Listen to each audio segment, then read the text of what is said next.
Tita? Tao po, tita. Ano ba yun? Ay ate, si tita kaya? Ay naku, wala dito si mama. Ay ate, baka pwedeng makitulog kami kahit isang gabi lang. Wala nang bakante dito. Umalis na nga kayo. Please lang ate. Wala na. Hindi lang ng kapul ko dito, baka po pwede po kami makitulog sa inyo ng kapatid ko kahit isang gabi lang po. Kaya lang wala na kasing available na room dito sa bahay at saka baka magalit yung tita ninyo. Alam ko na, pumunta kayo kay nakapastora, magtanong kayo. Sige po, salamat po. Ingat kayo.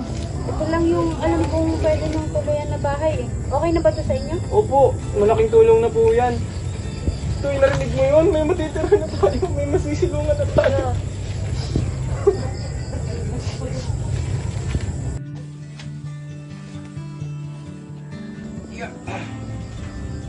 Saglit lang bababa lang ni Kuya yung gamit, tapos bubuhatin kita sa loob.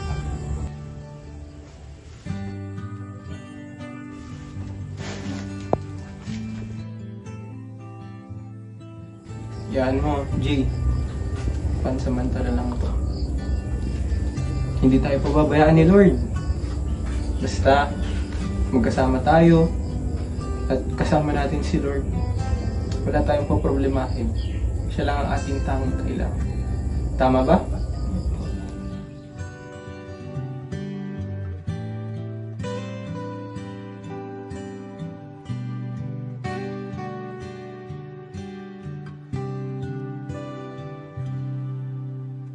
Kaya ko bang ibigay ang lahat kung sa sarili hindi na sapat? Kay raming kulang di kayang punan.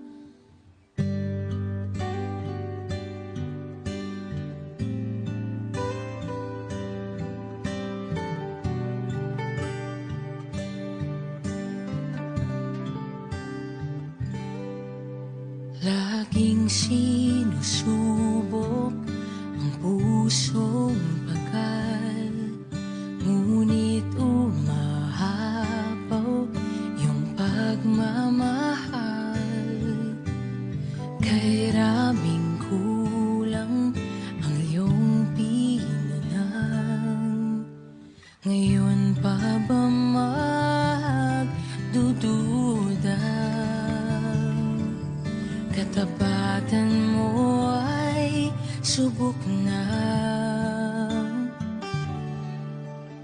Ramdam ka sa ihip ng hangin, tanaw ka sa bilyong mga tala, liwanag ng buwan at araw ay patunay na ika'y dakila gaya ng ibon sa kalangitan. Bawat kailang ay tutugunan.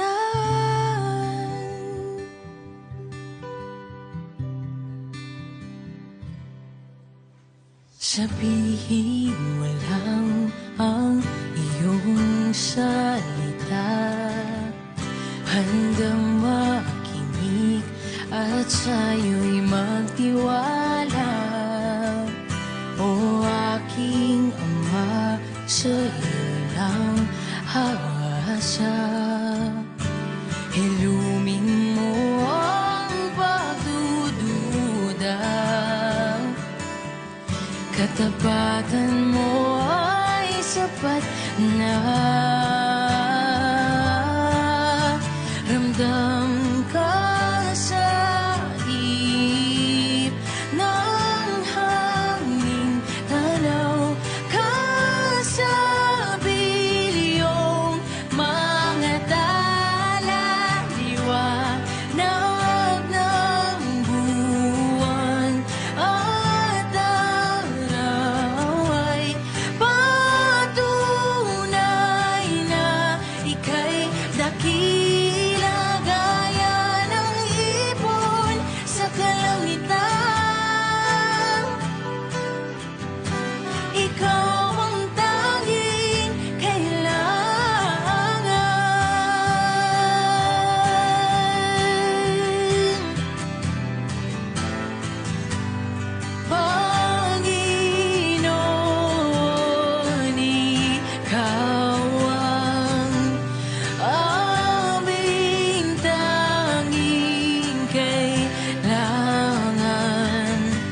walang hanggan at tunay ang iyong katapatan.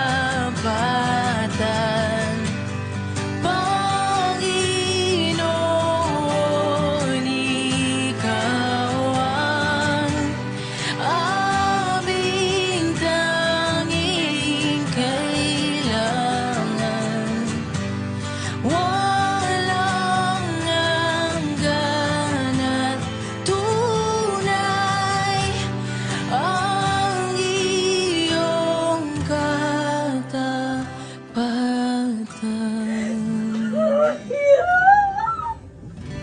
Kaya ng ibon sa kalangitan, ikaw ang tanging kailangan.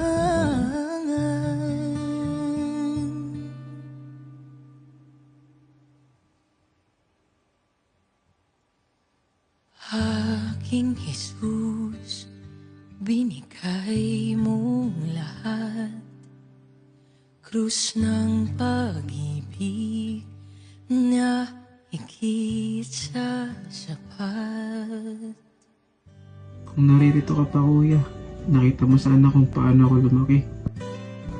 Hindi man na inabot yung unang beses na nakapaglakad ako. Pinagaling ako ni Lord. Kung napaaga lang, sana hindi ka na nahirapan. Miss ko na yung paborito natin pagkain, kuya. Miss ko na rin banding natin.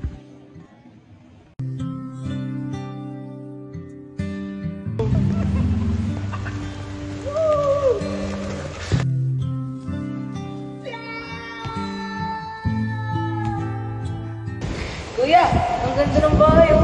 Gusto ko paglaki ko, ganyan din yung ating bahay, kuya. Ganyan lang, ang liit naman yan. Alam mo, paglaki natin, mas malaki pa dyan ang bahay natin, ha? Tatandaan mo yan. Sige po, kuya. Hello, Jay. Nasaan ka na? Mag-i-start din Sunday service. Sige, papunta na ako.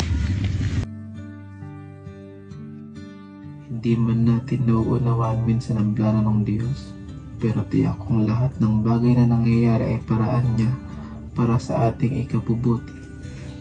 Minsan may aalisin siyang tao sa ating buhay para ipakitang siya lamang ang ating tanging kailangan.